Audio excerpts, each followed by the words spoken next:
قال الله تعالى في محكم تنزيله أعوذ بالله من الشيطان الرجيم من همزه ونفخه ونفثه فاذكروني أذكركم واشكروا لي ولا تكفرون. وقال تعالى في أواخر سورة الجمعة واذكروا الله كثيرا لعلكم تفلحون.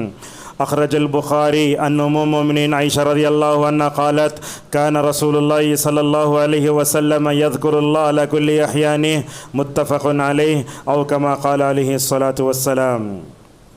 معزز حاضرین، بزرگوں، نوجوان دوستوں اور پردہ خواتین اسلام، آج کے خطبہ جمعہ میں ہم آپ کے سامنے اس موضوع سے متعلق کچھ باتیں آپ کے سامنے رکھیں گے، دعاؤں اور ذکر میں ہونے والی غلطیاں اور بدعات۔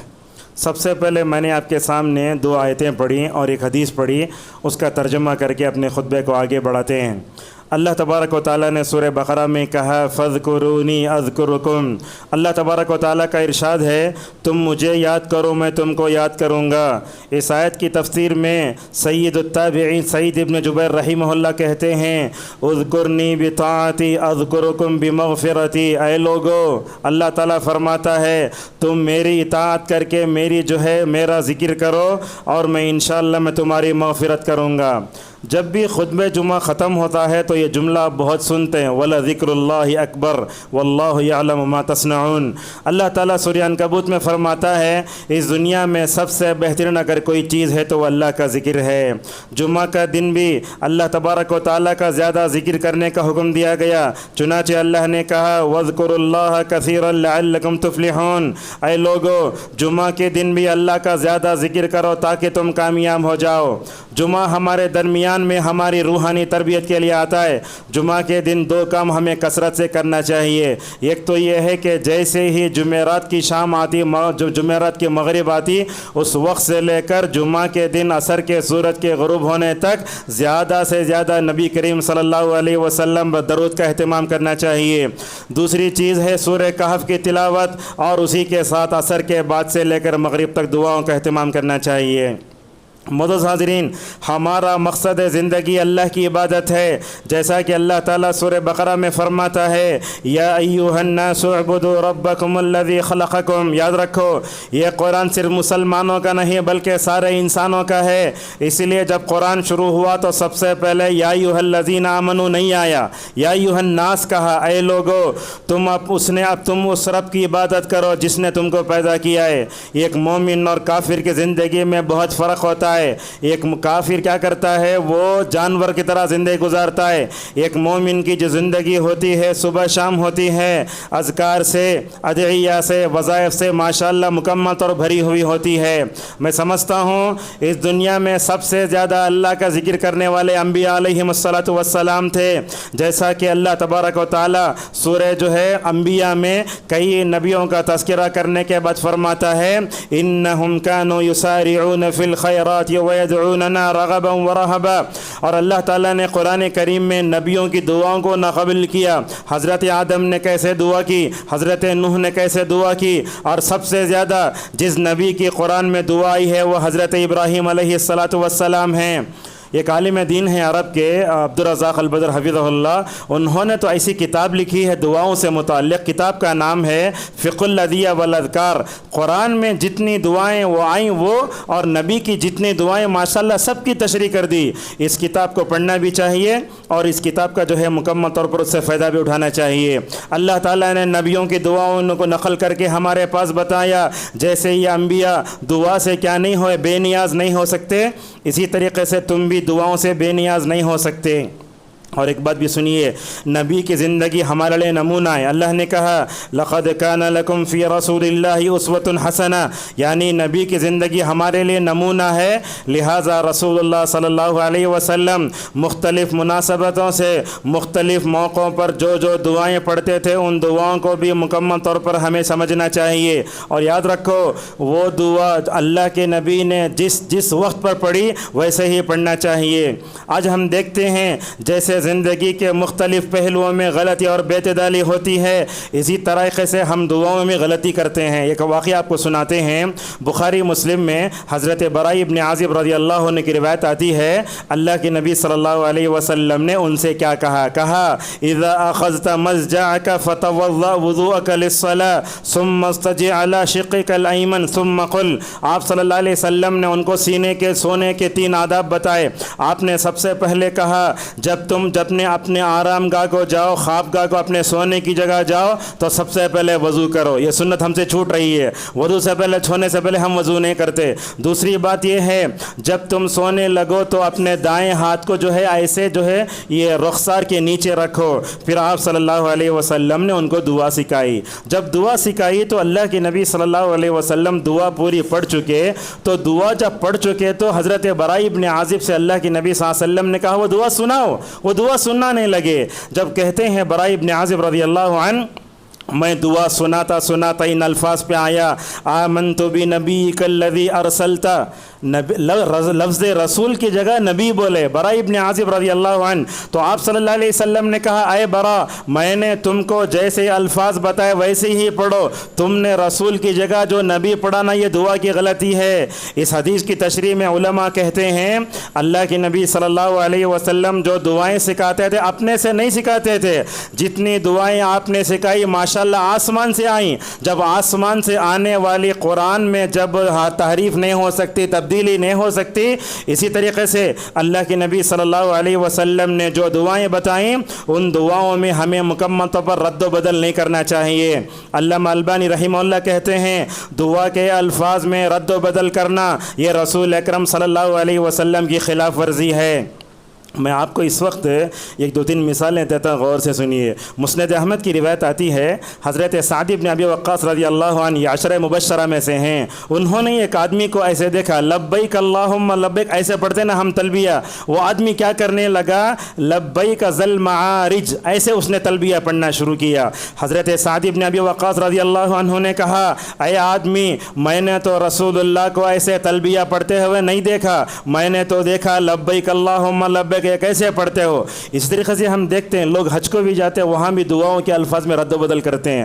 رکن یمانی سے لے کر طواف رکن یمانی سے لے کر حجر اسود تک آنے کے دوران ربنا آتنا پڑھنا چاہیے، مگر ہم دیکھتے ہیں حجاج کو ربنا آتنا فی الدنیا حسنۃ وفی الآخرۃ حسنۃ وقنا عذاب النار، یا عزیز یا غفار یا رب العالمین، اس طرح کا اضافہ صحیح نہیں ہے۔ اور اس سے دوسری مثال دیکھو، علامہ البانی ذکر کرتے ہیں ابن عمر رضی اللہ عنہما نے ایک آدمی کو دیکھا، وہ آدمی چھینکنے کے بعد ایسے کہہ رہا ہے الحمدللہ والصلاۃ والسلام علی رسول اللہ، ایسا نہیں ہے۔ حضرت عبداللہ ابن عمر رضی اللہ عنہما نے اس آدمی سے کہا دیکھو اللہ کے نبی نے تو ہم کو چھینکنے کے بعد الحمدللہ یا الحمدللہ رب العالمین جیسے الفاظ بتائے، تم یہ کہاں سے سیکھے ہو؟ کہنے لگے اللہ کے نبی صلی اللہ علیہ وسلم نے ہم کو ایسے نہیں سکھایا ہے۔ علامہ البانی رحمہ اللہ ان دونوں مثالوں کو ذکر کرنے کے بعد کہتے ہیں آج ہماری عبادتوں کی اذکار اور دعاؤں میں زیادتی بھی ہوتی ہے، حذف بھی ہوتا ہے، اضافہ بھی ہوتا ہے۔ آپ دیکھتے ہیں ہمارے پاس دعا ہوتی ہے اللہم انت السلام ومنک السلام تبارکت یا ذا الجلال والاکرام، اتنی روایت تو ہے، لوگ بنا کے پڑھتے ہیں اللہم انت السلام ومنک السلام حینا ربنا بالسلام وادخلنا الجنت دار السلام تبارکت یا ذا الجلال والاکرام۔ تو اس طریقے سے دعاؤں کے الفاظ میں حذف و اضافہ کرنا صحیح نہیں ہے۔ اور ایک چیز دیکھو، امام طحاوی رحمہ اللہ نے اپنی کتاب شرح معانی الاثر میں ذکر کیا ہے، دیکھو التحیات ہم پڑھتے نا التحیات للہ والصلاۃ، اس میں لفظ آتا السلام علیک ایھا النبی ورحمۃ اللہ وبرکاتہ۔ تو ابن مسعود رضی اللہ عنہ نے ایک آدمی کو تشہد سکھایا، حرف بحرف سکھایا، جب وہ جو ہے تشہد کے الفاظ میں ہیرا پھیری کرنے لگا تو حضرت ابن مسعود رضی اللہ عنہ نے کہا جیسے میں نے تم کو سکھایا ہے ویسے ہی پڑھو، اس لیے کہ رسول اکرم صلی اللہ علیہ وسلم نے ہمیں ماشاءاللہ ایسے ہی جو ہے یاد کرایا ہے۔ اللہ جزائے خیر دے محدثین کو، صحابہ اکرام کو، سب سے بڑا احسان ہمارے اوپر صحابہ اکرام کا ہے۔ اگر یہ صحابہ اکرام نہ ہوتے میں سمجھتا ہوں یہ دعائیں ہم تک نہیں پہنچتی۔ کیسا تذکرہ فرمایا جو ہے صحابہ اکرام نے، رسول اکرم صلی اللہ علیہ وسلم کس کس موقع پر کیا کیا دعا پڑھتے تھے ماشاءاللہ سب جو ہے صحابہ اکرام جانتے تھے۔ محدثین نے بھی ماشاءاللہ اپنی کتابوں کتابوں میں مکمل طور پر اس کا تذکرہ فرمایا۔ آپ دیکھیے بخاری میں، مسلم میں، ابو داؤد وغیرہ میں کتاب الدعوات نام کا ایک باب آتا ہے۔ اس میں کیا کرتے ہیں، جہاں جہاں جس موقع سے جو دعا پڑھنا چاہتا ہے ماشاءاللہ ان دعاؤں کو ذکر کرتے ہیں۔ اللہ جزائے خیر دے، نووی رحمہ اللہ کا کتاب لکھے، وہ کتاب کا نام ہے الاذکار۔ اتنی بہترین کتاب، لوگ تو بولتے تھے بیع الدار واشتری الاذکار، گھر بیچو وہ کتاب خرید لو، اللہ اکبر۔ اور اسی طریقے سے ہم دیکھتے ہیں ابن تیمیہ، ابن القیم رحمہ اللہ نے بھی الکلیم الطیب کے نام سے کتاب لکھی۔ اور آپ کے سامنے ایک ایسی کتاب کا ذکر کرنا چاہتا ہوں، میں سمجھتا ہوں ہر مسلمان گھر میں دعاؤں کی کتاب ہونا چاہیے۔ اس کتاب کا نام ہے حصن المسلم۔ یاد رکھیے اس کتاب کو جو ہے دنیا کی 40-50 زبانوں میں ترجمہ ہوا ہے۔ پتہ نہیں لکھنے والے نے کیا نیک نیتیں سے کتاب لکھی، اب تک 20 کروڑ نسخے اس کتاب کے چھپ چکے ہیں، اللہ اکبر، بہت بڑی بات ہے۔ تو یہ کتاب جو ہے سعید ابن وقف القحطانی کی ہے۔ یہ کتاب ہم میں سے ہر ایک کے گھر میں ہونا چاہیے۔ معزز حاضرین، آئیے اب ہم آپ کے سامنے بتاتے ہیں کہ ہمارے دعاؤں میں، اذکار میں، ادعیہ میں، وظائف میں کہاں کہاں غلطی ہوتی ہے۔ یہ بات یاد رکھیے، بندہ زمانہ نبوت سے جتنا قریب ہوتا غلطیاں کم ہوتی ہیں۔ صحابہ اکرام ایسے تھے، جب بھی دعا میں غلطیاں ہوتی ہیں ماشاءاللہ اس کی جو ہے اصلاح کرتے تھے۔ جیسے جیسے ہم دور ہوتے جا رہے ہمارے اندر دیکھتے ہیں دعاؤں میں ایکسٹرا فٹنگ، وہ دعائیں نہیں پڑھی جو اللہ کی نبی صلی اللہ علیہ وسلم پڑھ رہے ہیں۔ تو اس طریقے سے ہم آپ کو بتاتے ہیں دعا میں جو غلطیاں ہوتی ہیں، جو بدعت ہوتی ہیں، سب سے پہلے نبی کی دعا میں حذف کرنا۔ اللہ کے نبی جو دعا پڑھتے تھے وہ مکمل پڑھو، تو دعا میں حذف نہیں کرنا چاہیے۔ اور بعض لوگوں کو ہم دیکھتے ہیں دعاؤں میں اضافہ کرتے ہیں، جیسے میں نے آپ کے سامنے بتایا اللہم انت السلام و منک السلام و الیک یرجع السلام۔ بلکہ علامہ البانی رحمہ اللہ تو ایک جگہ کہتے ہیں کھانے سے پہلے بسم اللہ ہی پڑھنا چاہیے، بسم اللہ الرحمن الرحیم بھی نہیں پڑھنا چاہیے۔ بسم اللہ کب پڑھنا؟ جب قرآن کی کوئی صورت ہو تو پڑھنا۔ اور اس طریقے سے کچھ لوگ دعائیں بناتے ہیں، آپ بعض مساجد میں دیکھیں گے وہاں گئے تو وضو کی نیت لکھی ہوئی عربی میں، بسم اللہ العظیم ولا ملت العظیم، پتہ نہیں کہ ہم کو یاد بھی نہیں ہے وہ۔ اور اسی طریقے سے ہم دیکھتے ہیں زبان سے وضو اور نماز کے لیے نیت کرتے ہیں۔ بعض لوگوں کو دیکھتے ہیں کان کی لوگی تک لے جاتے، میں اس امام کے تابع کھڑے ہو کر 4 رکعت نماز پڑھنے کے لیے نیت کرتا ہوں، حالانکہ حنفی فقہ کی کتابوں میں بھی اس کا ذکر نہیں ہے، پتہ نہیں لوگ کہاں سے لا لیتے ہیں۔ تو اس طریقے سے بعض لوگوں نے وضو کے ہر اعضاء کو جو ہے دھونے کے لیے دعا بنائی۔ جب ہاتھ دھوتے تو پڑھتے اللہم یمن کتابنا، جب پیر دھوتے ہیں بولتے اللہم ثبت اقدامنا علی الصراط۔ حالانکہ شروع میں بسم اللہ پڑھنا، آخری میں 3 دعائیں پڑھنے کی ہیں، ورنہ وضو کے ہر عضو کو دھونے کے لیے کوئی دعا بھی نہیں ہے، دعائیں بنا لیں لوگ۔ اور اسی طریقے سے ہم دیکھتے ہیں بیت الخلاء میں جاتے وقت بسم اللہ اللہم انی اعوذ بک من الخبث والخبائث پڑھنا چاہیے، اور نکلتے وقت غفرانک پڑھنا چاہیے۔ مگر یہ دعا لوگ پڑھتے ہیں الحمدللہ الذی اذهب عني الاذى وعافاني، اس دعا کا کیا مطلب ہے وہ بھی سن لیجیے آپ۔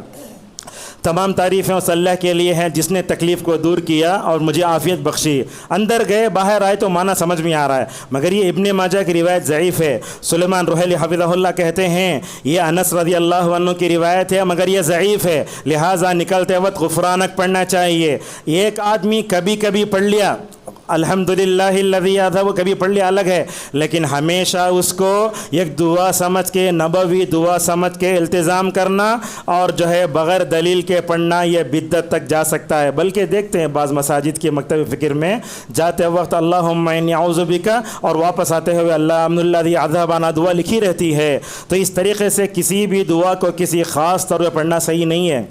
میرے پاس وقت کم ہے، مواد زیادہ آپ کو بات بتاتا ہوں۔ آج کل تو لوگ ایسے ایسے نسخے بتاتے ہیں جس کا سلف سے کوئی ثبوت ہی نہیں ہے۔ بعض لوگ بولتے ہیں اگر وہ رشتہ نہیں آیا تو ربنا انک جامع الناس لیوم لا ریب فیہ، وہ آیت پر تو رشتہ آ جاتا ہے، نہ پتہ نہیں کہاں کہاں سے لا لیتے ہیں۔ اور اسی طریقے سے ہمارے معاشرے میں یہ دعاؤں کی غلطیاں جو پھیلتی ہیں، دعا میں بدعت آتے، اس کے اسباب کیا ہیں دیکھو۔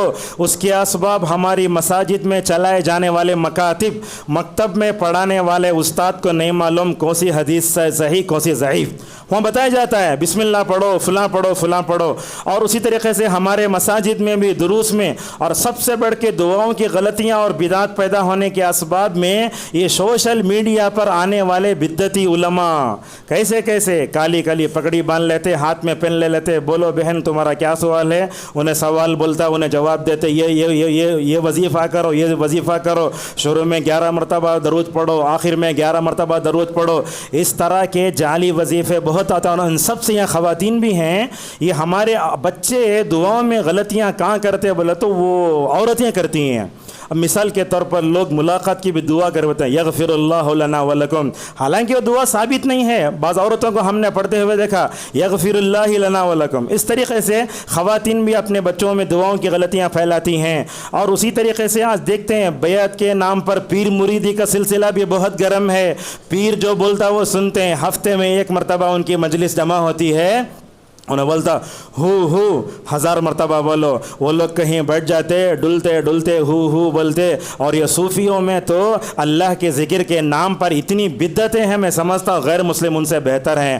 ہو بولتے رہتا، ناچتے رہتا. ایک ایسا وقت بھی آتا کہتے اللہ تعالیٰ اس کی جسم میں آ جاتا، انہیں جو ہے اس کے جسم میں جا کے فنا ہو جاتا، ناچنا شروع کرتا میرے جسم میں اللہ کا ہے، میرے جسم میں اللہ کا ہے. اس طریقے سے بہت چیزیں ہم دیکھتے ہیں. لہٰذا یہ مطلب سلسلے میں جو اذکار اور بدعتیں جو آتی ہیں، حرکت دینا، ناچنا، یہ سب کرنا میں سمجھتا ہوں غلط ہے. صوفیہ نے بھی بہت غلط کیا. یہ لوگ نماز نہیں پڑھتے، جمعہ کو دیکھیں گے آپ، جمعہ بھی نہیں پڑھتے. 4 ایک ہاتھ میں 4 انگوٹھیاں، بڑے بڑے بالا، جو ہے وہ گانجا پیتا اور جو حرام کام سب کرتے رہتا. کیا وہ دل کی نماز پڑھتا؟ دل کی نماز کہیں بھی نہیں ہے. اللہ نے کہا وَاعْبُدْ رَبَّكَ حَتَّى يَأْتِيَكَ الْيَقِينُ. کیا مطلب؟ یقین کا مطلب موت ہے. دل کی نماز کہیں بھی نہیں ہے. اگر ویسا ہوتا تو رسول اکرم صلی اللہ علیہ وسلم کر سکتے تھے. اور دیکھتے ہیں اذان کے بعد نبی نے درود پڑھنے کا حکم دیا. ہماری بعض مسجدیں ایسی ہیں، مسجدوں کے میناروں سے اذان سے پہلے صلاۃ و سلام علیک یا رسول اللہ، اور اقامت سے پہلے بھی درود پڑھایا جا رہا. کہاں ثابت ہے یہ؟ یاد رکھو، آدمی درود کا اہتمام کر رہا ہے، اذکار پڑھ رہا ہے، سب کر رہا ہے، مگر اللہ کے قریب ہونے کے بجائے نعوذ باللہ وہ اللہ سے دور ہو جا رہا ہے. ابن تیمیہ رحمہ اللہ کہتے ہیں کسی بھی آدمی کے لیے جائز نہیں کہ وہ یہ کہے یہ دعا اتنے مرتبہ پڑھو، اتنے مرتبہ پڑھو. اللہ کے نبی نے جو بتایا وہ کیسا دیکھو. اللہ کے نبی نے بتایا، وہ کیا کہا؟ وہ دعا ہے جب کسی کے پاس جاؤ تو اس کے مریض پر ہاتھ رکھ کر دعا پڑھو. وہ دعا 7 مرتبہ پڑھنا چاہیے. تو اس طریقے سے ہم اپنی طرف سے کوئی بھی چیز اضافہ نہیں کر سکتے. اگر بندہ اضافہ کرتا ہے تو بدعت میں شمار ہوگا. اسی طریقے سے اللہ کے نبی صلی اللہ علیہ وسلم نے جس موقع پر جتنا عمل کیا، ہم بعض مصلیوں کو دیکھتے ہیں نماز ہونے کے بعد اذکار پڑھنا ثابت ہے. اذکار پڑھنے کے بعد اس کو ہاتھوں میں پھونک کر اپنے جسم پر ملنا صحیح نہیں ہے. میں نے دیکھا ایک مرتبہ ایک مصلی کو، نوجوان بازو بیٹا ہے، نماز کے بعد خوب مل رہا ہے. اب میں نے اس کو انتظار میں دیکھا، اکیلے میں بلایا. میں نے کہا اللہ کے نبی صلی اللہ علیہ وسلم سے تو نماز کے بعد اذکار پڑھنا ثابت ہے، مگر اذکار کر کے اپنے جسم پر ملنا ثابت نہیں. ابن عثیمین رحمہ اللہ کہتے ہیں اللہ کے نبی جس وقت جیسے ذکر کرے ویسے کرو. اللہ کے نبی سوتے وقت ویسے کرے ہیں. اگر تمہیں مسجد میں بیٹھ کر اپنے ہاتھ میں تھو بل کے پھونک لے تو غلط ہے یہ. لہٰذا نماز کے بعد اذکار پڑھو مگر اپنے جسم پر ملنا نہیں ہے. مگر اللہ کے نبی صلی اللہ علیہ وسلم سے وہ جو ہے مطلب سوتے وقت پڑھنا ثابت ہے. جیسا کہ حضرت عائشہ رضی اللہ عنہا فرماتی ہیں رسول اکرم صلی اللہ علیہ وسلم بیمار ہو تو مجھ سے کہنے لگے یا عائشہ میں اچھا تھا تو پڑھتا تھا، اب میں بیمار ہو چکا ہوں. دیکھو بالکل مرض الموت میں بھی اللہ کے نبی کو دعائیں چھوٹتی نہیں ہیں. حضرت عائشہ رضی اللہ عنہا فرماتی ہیں میں سورہ فلق ناس پڑھ کے ماشاءاللہ رسول اکرم صلی اللہ علیہ وسلم کو مکمل طور پر پھونکا کرتے تھے. اور ایک بات بھی ہے، ابن مسعود رضی اللہ عنہ کہتے ہیں ایک دن کوفے کی مسجد میں داخل ہوا، کچھ لوگ لائن سے بیٹھے ہیں، ساتھ میں کنکریاں ہیں. سبحان اللہ سبحان اللہ سبحان اللہ، کنکریاں پھینک رہے ہیں. ابن مسعود رضی اللہ عنہ داخل ہوئے، جا کے بولے ابھی اللہ کے نبی مرے نہیں، نبی کا جبہ بھی بوسیدہ نہیں ہوا، صحابہ زندہ ہیں، یہ ذکر کے نام پر بدعت ایجاد کر رہے ہو. جن کنکروں کو رکھ کر وہ اللہ اکبر بول رہے تھے وہ کنکر یہاں لے کر ان کو مار کے بھگا ڈالے. لہٰذا ہمارے معاشرے میں کچھ کتابیں ہیں جو ذکر کے نام پر غلط چیزیں پھیلاتے، اس میں ایک منزل بھی ہے اور پاکستانی پنسورا بھی ہے، دعائے گنج العرش بھی ہے. مجھے نام یہاں بول نہیں سکتا، جتنا میں نے لکھا اس کے آپ کے سامنے بتا رہا ہوں. اور اسی طریقے سے ہمیں عدد بھی بتانا چاہیے. کرونا کا وقت آیا تو لوگ بولتے تھے لا الہ الا انت سبحانک انی کنت من الظالمین 313 مرتبہ پڑھے تو کرونا کی بیماری نہیں آتی. لوگ بولتے شروع میں جو ہے 11 مرتبہ درود پڑھو، بعد میں 11 مرتبہ درود پڑھو. اس طرح کی کوئی چیز نہیں ہے. لہٰذا اللہ کے نبی صلی اللہ علیہ وسلم جہاں مثلا نماز کے بعد 3 مرتبہ استغفر اللہ پڑھنا چاہیے. آپ 6 مرتبہ پڑھ نہیں سکتے، 2 مرتبہ پڑھ نہیں سکتے. اور اسی طریقے سے بعض لوگ بولتے ہیں الفاتحہ، نماز کے بعد بولتے، اور بعض لوگ بولتے ان اللہ و ملائکتہ، سب مل کے درود پڑھ لو۔ اور اسی طریقے سے نماز کے بعد اجتماعی دعا کرنا یہ بھی کہاں ہے؟ ابو حنیفہ رحمہ اللہ کی کتابیں، عربی کتابیں دیکھ لو آپ، جتنی عربی کتابیں میں سمجھتا ہوں کسی بھی کتاب میں نماز کے بعد اجتماعی دعا کا ذکر نہیں ہے۔ امام جو منگتا کیا وہ چیز مصلیوں کے لیے بھی ہونا شرط ہے کیا؟ یہ بھی اہم بات ہے۔ اور بعض لوگوں کو ہم دیکھتے ہیں نماز کے بعد فوراً دعا کرنا شروع کرتے، اور بعض لوگوں کو دیکھتے ہیں نماز کے فوراً جو ہے اٹھ کر سنت پڑھنا شروع کرتے ہیں، یہ بھی غلط ہے۔ نماز کے بعد بیٹھ کر وہیں کیا کرنا چاہیے؟ ہمیں مکمل طور پر خطبہ کیا کرنا چاہیے؟ وہ اللہ کے نبی صلی اللہ علیہ وسلم جو دعائیں پڑھتے ہیں اس کا اہتمام کرنا۔ علامہ البانی رحمہ اللہ کتنی اچھی بات بتاتے ہیں، نماز کے بعد وہیں بیٹھ کر اذکار پڑھو، بہتر ہے۔ اگر آپ کو ارجنٹ جانا ہے تو کیا کرو، کم از کم جاتے ہوئے تو پڑھ لو۔ بعض لوگوں کو ہم دیکھتے ہیں نماز ہوتے ہی فوراً جیب سے موبائل اٹھاتے ہیں، یہ بات غلط ہے۔ آپ اللہ کے سامنے بیٹھے ہیں نا، اگر آپ دنیا کے کسی VIP کے سامنے کتنے ادب سے بیٹھتے، اللہ کے سامنے بیٹھنا ہو تو ادب سے بیٹھنا چاہیے۔ آج کے خطبے کا پیغام بتا کر اپنی بات کو ختم کرتے ہیں۔ سب سے پہلی بات یہ ہے، ہمیں اللہ تبارک و تعالیٰ نے ذکر کرنے کا حکم دیا، مگر وہ ذکر کیسے کرنا چاہیے؟ رسول اکرم صلی اللہ علیہ وسلم نے ہمیں سکھایا۔ بولتے علامہ البانی رحمہ اللہ، جہاں اللہ کے نبی رک جائے وہیں رک جاؤ، دلیل جو بتاتی ہے مکمل طور پر اس کا استعمال کرو۔ اگر کوئی آدمی یہ کہتا ہے ایسا کرے تو کیا ہوتا؟ یہ غلط ہے۔ جب اللہ کے نبی صلی اللہ علیہ وسلم پر ایمان لانے کا مطلب کیا ہوا؟ نبی جو بولے ہم وہ سنتے ہیں، لہٰذا نبی سے 1 انچ آگے بھی پیچھے نہیں ہٹ سکتے، آگے بھی نہیں جا سکتے۔ آج کی خطبے کا دوسرا پیغام یہ ہے، نفس کا تزکیہ کرنے میں دعاؤں کا بہت بڑا کردار ہے۔ جب ہم امت کے رویے کو دیکھتے ہیں تو معلوم ہوتا ہے امت بعض لوگ ایسے ہوتے ہیں دعائیں کون سی صحیح کون سی غلط فرقش نہیں کرتے۔ چاول کی دکان میں گئے تو پوچھتے یہ چاول کیسا، کتنا یہ گیدا ہو جاتا کیا، اپنی ساری چالاکی وہاں دکھاتے، مگر دعاؤں کے بارے میں یہ نہیں جانتے کہ کون سی دعا ہے، کون سی غلط ہے، کون سی بدعت ہے۔ اور اسی طریقے سے دعاؤں سے متعلق ضعیف اور موضوع احادیث سے بھی دور ہونا چاہیے۔ کیسے؟ مثلا کھانے کے بعد دعا پڑھتے الحمدللہ الذی اطعمنا وسقانا وجعلنا من المسلمین، یہ دعا ضعیف ہے، یہ دعا پڑھنا چاہیے۔ الحمدللہ الذی اطعمنی ھذا ورزقنیہ من غیر حول منی ولا قوہ۔ اور اسی طریقے سے ہمیں صوفیہ ذکر کے نام پر جو گمراہ ہوئے اس سے بھی دور رہنا چاہیے۔ ابن تیمیہ رحمہ اللہ ایک اہم بات بتاتے ہیں، ذکر کرنے کے اعتبار سے لوگوں کی 4 قسمیں ہیں۔ سب سے بہتر وہ ہے جو دل سے بھی ذکر کرتا ہے، زبان سے بھی ذکر کرتا ہے۔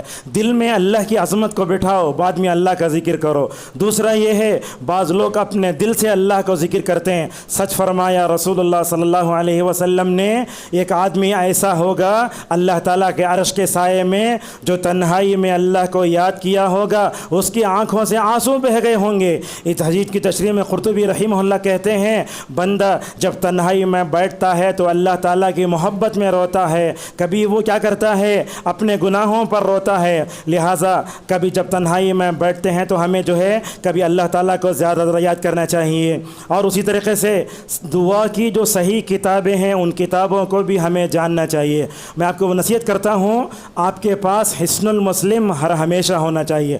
پاکٹ سائز کی ہے وہ، آپ اسے بھی رکھ سکتے، اور پلے اسٹور میں جا کر آپ دیکھیں یہ حصن المسلم ماشاءاللہ وہ فون میں بھی رکھ سکتے ہیں۔ آج ہمارے فون میں گانے ٹک ٹک پتہ نہیں کیا کیا بھرا ہوا ہوتا ہے۔ اللہ نے یہ سوشل میڈیا دیا ہے، اس کا صحیح استعمال کیجیے۔ اگر آپ کے پاس فون ہے اس فون میں حصن المسلم جیسی کتاب کو ڈاؤن لوڈ کر کے ہمیشہ رکھیے۔ ہم یہاں خواتین سے بھی گزارش کرتے ہیں کہ آپ صحیح دعا سیکھو، اپنی بچوں کو بھی صحیح دعا سکھاؤ۔ اسی بار اپنی خطبے کو ختم کرتے ہیں۔ اللہ تبارک و تعالیٰ سے ہماری دعا ہے اللہ تعالیٰ ہم سب کو جو بھی کہا گیا ہے اس پر عمل کرنے کی ہم سب کو توفیق عطا فرمائے۔ رسول اکرم صلی اللہ علیہ وسلم جو بھی دعائیں پڑھتے تھے مختلف موقعوں سے، اللہ تعالیٰ ہمیں اپنے زندگی میں ذکر و اذکار کا، وظائف کا اور جو ہے ادعیہ کا اہتمام کرنے کی توفیق عطا فرمائے۔ اللہ تعالیٰ ہم سب کو ذکر کے باب میں جو غلطیاں ہوتی ہیں ان غلطیوں سے بچنے کی توفیق عطا فرمائے۔ اللہ تعالیٰ ذکر کے باب میں جو بھی بدعتیں ہیں اللہ تعالیٰ تمام بدعت سے ہماری حفاظت فرمائے۔ وآخر دعوانا الحمد للہ رب العالمین۔